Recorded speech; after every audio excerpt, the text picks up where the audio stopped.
നിങ്ങൾ എൻ്റെ ചാനൽ ആദ്യമായാണ് കാണുന്നതെങ്കിൽ സബ്സ്ക്രൈബ് ചെയ്യുക. സബ്സ്ക്രൈബ് ചെയ്തതിന് ശേഷം അതിൻ്റെ അടുത്തുള്ള ബെൽ ബട്ടൺ ക്ലിക്ക് ചെയ്യുക. എന്നാലേ ഞാൻ പുതിയ പുതിയ വീഡിയോസ് ഇടുമ്പോൾ നിങ്ങൾക്ക് നോട്ടിഫിക്കേഷൻ ലഭിക്കും.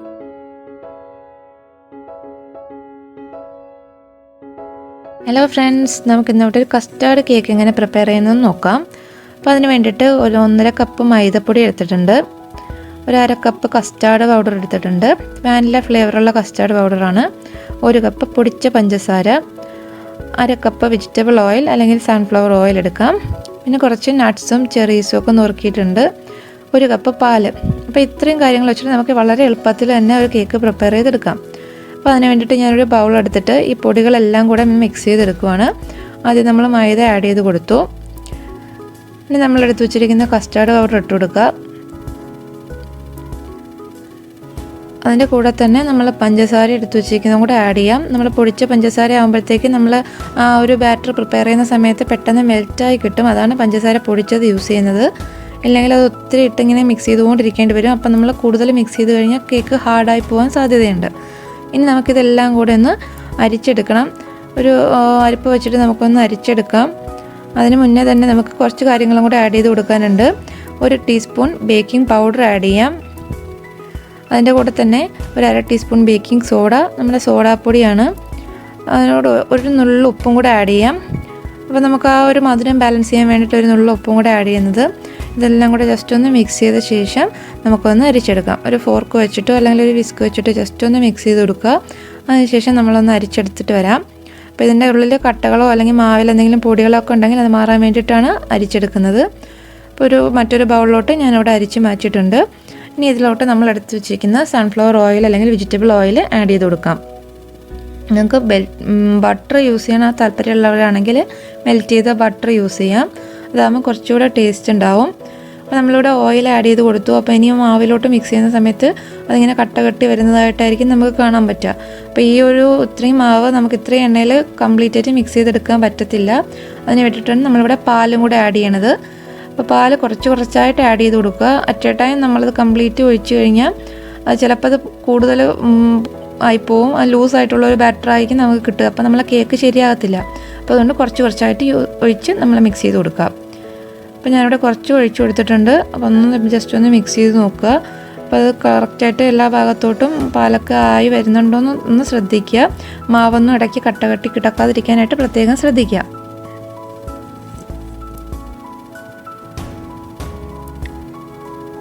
അപ്പോൾ ഇവിടെ ഏകദേശം എല്ലാ ഭാഗത്തേക്കും ആയിട്ടില്ല. അപ്പം നമുക്ക് കുറച്ചും കൂടെ പാൽ ആഡ് ചെയ്ത് കൊടുക്കേണ്ടതായിട്ട് വരുന്നുണ്ടോ തോന്നുന്നു. നല്ല തിക്കായിട്ടാണ് ഇരിക്കുന്നത്. മാവ് ഇനിയും മിക്സ് ആവാനുണ്ട്. അപ്പം നമുക്ക് കുറച്ചുകൂടെ ആഡ് ചെയ്ത് കൊടുക്കാം.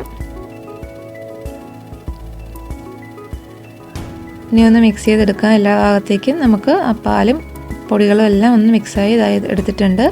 അപ്പം അത് തിക്കായിട്ടുള്ള ബാറ്ററാണ് നമുക്ക് കിട്ടിയിട്ടുള്ളത്. അപ്പോൾ കുറച്ചും കൂടെ ഒന്ന് ലൂസാക്കണം. നമുക്ക് ആ ഒരു കൺസിസ്റ്റൻസി മെയിൻറ്റെയിൻ ചെയ്യാൻ വേണ്ടിയിട്ട് ഒരു അല്പം പാലും കൂടെ ഞാൻ ആഡ് ചെയ്യാണ്. ഇനി നമ്മൾ ആ മിക്സ് ഒന്ന് കംപ്ലീറ്റ് ആക്കി എടുക്കുക. അപ്പോൾ നമ്മളിങ്ങനെ മിക്സ് ചെയ്യുന്ന സമയത്ത് ജസ്റ്റ് ആ പാലൊക്കെ ഇങ്ങനെ ടോപ്പിൽ കിടക്കുന്നത് കണ്ടിട്ട് നമ്മൾ ടെൻഷൻ ആവേണ്ട. നന്നായിട്ടൊന്ന് യോജിപ്പിച്ചെടുക്കുമ്പോഴത്തേക്ക് അത് ഓക്കെ ആയിക്കോളും. നമ്മൾ ബാറ്റർ ഇങ്ങനെ മിക്സ് ചെയ്യുന്ന സമയത്ത് മെല്ലെ ഒന്ന് മിക്സ് ചെയ്ത് കൊടുക്കുക. ഒത്തിരി ഫാസ്റ്റായിട്ട് മിക്സ് ചെയ്ത് കഴിഞ്ഞാൽ കേക്ക് ഭയങ്കര ഹാർഡായി പോവും. അതുപോലെ തന്നെ ഒരേ ഡയറക്ഷനിലോട്ട് ടേൺ ചെയ്ത് കഴിഞ്ഞാലും നമുക്കത് സ്മൂത്താക്കി എടുക്കാൻ പറ്റും. അതൊന്ന് പ്രത്യേകം ശ്രദ്ധിച്ചു കഴിഞ്ഞാൽ നമുക്ക് ഇങ്ങനെ കേക്കിൽ അപാകതകളൊക്കെ ഒഴിവാക്കാനായിട്ട് സാധിക്കും. അപ്പോൾ നമ്മൾ ഏകദേശം നമ്മളെ ബാറ്ററൊക്കെ റെഡിയായി വന്നിട്ടുണ്ട്.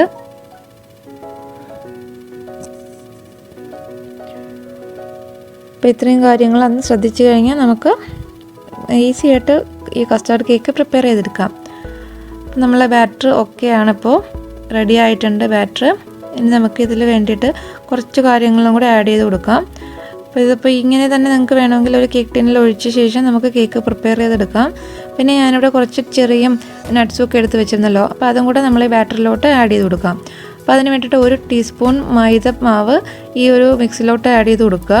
നട്ട്സൊക്കെ എടുത്ത് വെച്ചിരിക്കുന്നില്ല, അതിലോട്ട് ഇട്ട് കൊടുക്കുക. ഇനി അതിനൊക്കെ ഒന്ന് ആ മൈദ മാവിലൊന്ന് ഡസ്റ്റ് ചെയ്തെടുക്കണം.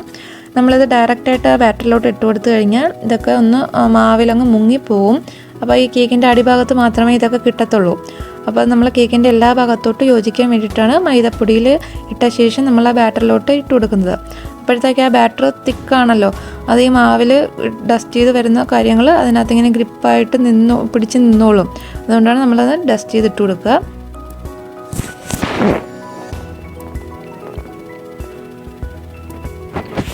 പിന്നെ നമുക്കതിലോട്ട് ആഡ് ചെയ്ത് കൊടുക്കാം.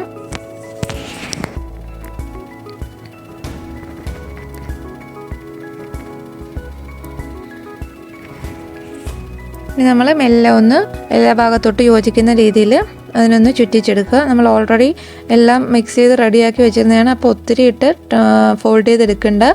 ജസ്റ്റ് മെല്ലെ ഒന്ന് ഫോൾഡ് ചെയ്ത് എല്ലാ ഭാഗത്തോട്ടും ആ നട്ട്സൊക്കെ എത്തുന്ന രീതിയിൽ ആക്കിയെടുത്താൽ മതിയാവും.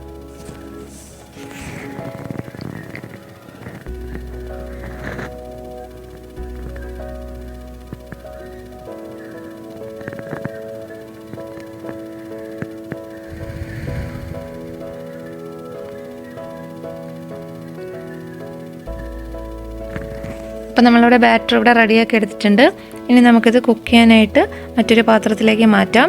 അപ്പോൾ ഞാൻ നേരത്തെ തന്നെ ഒരു ടിന്ന് ഓയിലൊക്കെ ഗ്രീസ് ചെയ്ത് മൈദ യൂസ് ചെയ്ത് ഡസ്റ്റ് ചെയ്ത് വെച്ചിട്ടുണ്ടായിരുന്നു. മൈദപ്പൊടി ഇട്ടൊന്ന് എല്ലാ ഭാഗത്തോട്ടും ആക്കിയിട്ട് ബാക്കി വരുന്ന മൈദ ഒന്ന് തട്ടിക്കളഞ്ഞാൽ മതിയാവും. അതിലേക്ക് നമ്മൾ ഈ ബാറ്റർ യൂസ് ചെയ്ത് കൊടുക്കുക.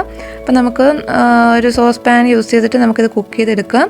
അപ്പോൾ അതിനുള്ളിൽ നമുക്കൊരു 35 മിനിറ്റ് 40 മിനിറ്റോളം മതിയാവും. മീഡിയം ഫ്ലെയിമിൽ അല്ലെങ്കിൽ ലോ ഫ്ലെയിമിൽ ഇട്ട് വെച്ചാൽ മതി. മീഡിയം ഫ്ലെയിമിലിട്ട് അടിഭാഗമൊക്കെ പെട്ടെന്ന് കരിഞ്ഞു പോകാൻ സാധ്യതയുണ്ട്.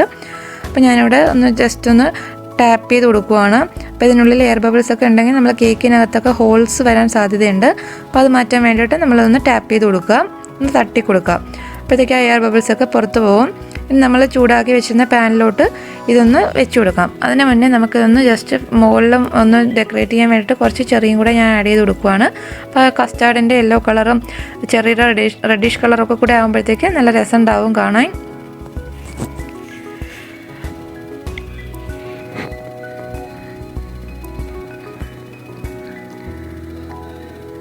അപ്പോൾ നമുക്ക് വളരെ ഈസി ആയിട്ട് പ്രിപ്പയർ ചെയ്യാൻ പറ്റുന്നൊരു കേക്കാണ്. അധികം ഇൻഗ്രീഡിയൻസ് ഒന്നും ഇല്ല, മുട്ടയൊന്നും ചേർക്കുന്നില്ല. വെജിറ്റേറിയൻസിനൊക്കെ പെട്ടെന്ന് തന്നെ ഉണ്ടാക്കി കഴിക്കാൻ പറ്റുന്ന ഒരു തരത്തിലുള്ള കേക്കാണ്.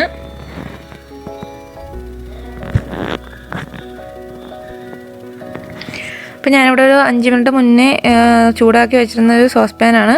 ഇതിനകത്തൊരു റിങ് ഇട്ട ശേഷം നമുക്കിതൊന്ന് കുക്ക് ചെയ്തെടുക്കാം. അതിനുള്ളിൽ നമ്മൾ നമ്മൾ ബാറ്റർ ഒഴിച്ച് വെച്ചിരിക്കുന്ന ടിന്ന് ഇറക്കി വെച്ച ശേഷം നമുക്ക് കുക്ക് ചെയ്തെടുക്കാം. ഇപ്പോൾ ഒരു 35 മിനിറ്റ് ആയിട്ടുണ്ട് ഞാനത് വെച്ച ശേഷം.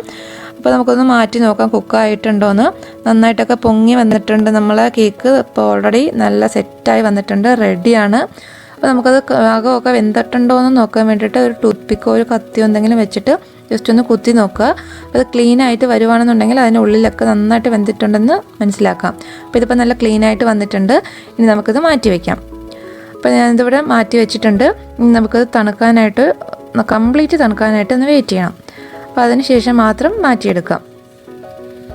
അപ്പോൾ ഇതിപ്പോൾ നന്നായിട്ട് തണുത്ത് വന്നിട്ടുണ്ട്. ഒരു 20 മിനിറ്റോളം ആയിട്ടുണ്ട്. നന്നായിട്ട് തണുത്ത ശേഷം നമുക്കൊരു കത്തി യൂസ് ചെയ്ത് അതിൻ്റെ സൈഡൊക്കെ ഒന്ന് വിടുവിച്ചെടുത്ത ശേഷം നമുക്ക് മറ്റൊരു പാത്രത്തിലോട്ട് മാറ്റിയെടുക്കാം.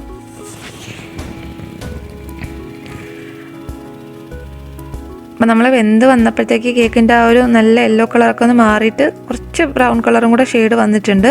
അപ്പോൾ ജസ്റ്റ് ഒന്ന് കമഴ്ത്തി വെച്ച് തട്ടിയ ശേഷം നമ്മളതൊന്ന് മാറ്റിയെടുക്കുക. ഇത് കേക്കിൻ്റെ അടിഭാഗമൊന്നും ഒട്ടും കരിഞ്ഞു പോയും അടിയിൽ പറ്റി പിടിച്ചിട്ടൊന്നുമില്ല, നല്ലതായിട്ട് വന്നിട്ടുണ്ട് നമ്മളെ കേക്ക്.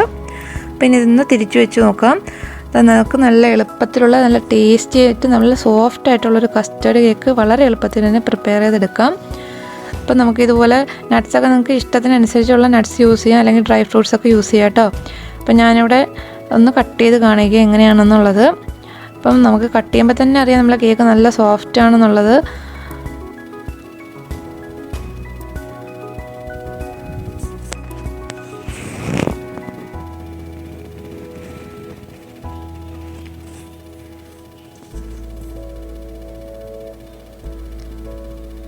ഇതാ കണ്ടില്ലേ, ഇതകത്തൊക്കെ നമുക്ക് നട്ട്സൊക്കെ നമുക്ക് കാണാൻ പറ്റുന്നുണ്ട്. ഇടയ്ക്കൊക്കെ നമ്മളിട്ട് നട്ട്സൊക്കെ കാണാം.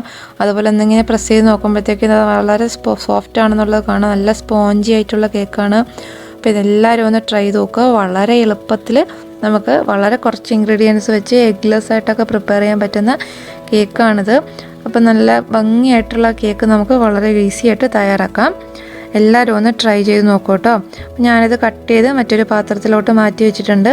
ഇത് കൊച്ചു കുട്ടികൾക്ക് പോലും ഈസി ആയിട്ട് പ്രിപ്പയർ ചെയ്യാവുന്നതേ ഉള്ളൂ. അപ്പോൾ നമുക്കത് സ്റ്റോർ ചെയ്യാനായിട്ട് എയർ ടൈറ്റ് കണ്ടെയ്നറിൽ സ്റ്റോർ ചെയ്ത് സൂക്ഷിക്കാം. എളുപ്പത്തിൽ ചീത്തയായി പോകത്തൊന്നുമില്ല. ഇത്തിരി ദിവസം വേണമെങ്കിൽ നമുക്ക് സൂക്ഷിക്കാൻ പറ്റുന്നതാണ്. അപ്പോൾ എല്ലാവരും ഒന്ന് ട്രൈ ചെയ്ത് നോക്കണം, ആരും മിസ്സാക്കരുത്. Thank you.